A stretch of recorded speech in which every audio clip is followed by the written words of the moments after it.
Dans l'ancienne tour de CCTV, dans l'ouest de Beijing, le hall d'entrée près du studio principal était un amas de couleurs. Le plus frappant était un groupe d'enfants vêtus de costumes d'animaux et de plantes.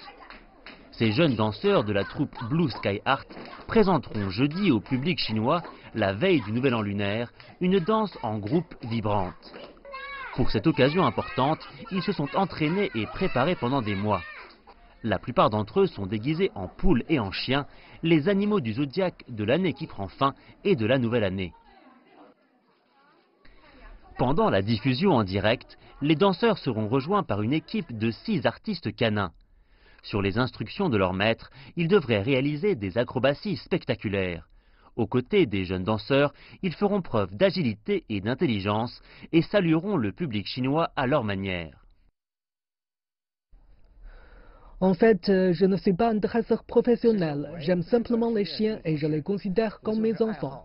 L'année du chien approche et je suis très heureux de pouvoir participer au gala. Je suis très content pour mes chiens et pour moi-même. J'étais si excité hier soir que je me suis réveillé plusieurs fois.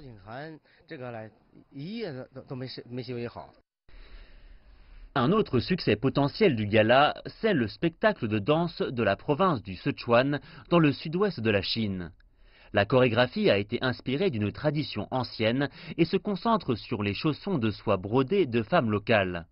Elle met en scène des jeunes femmes élégamment chaussées qui prient dans un temple local au moment de la fête du printemps.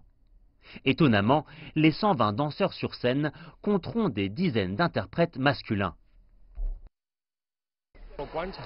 Il nous a fallu observer chaque mouvement des pieds féminins.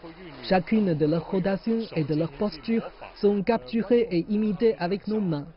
Le public pensera qu'il regarde des pieds, alors qu'en fait, il regarde les mains des danseurs masculins. La coordination est essentielle dans ce spectacle. Ce spectacle de danse est un mélange de patrimoine culturel autochtone comme l'opéra lanterne et la narration qui fait écho à l'intérêt grandissant du peuple chinois pour les traditions du pays.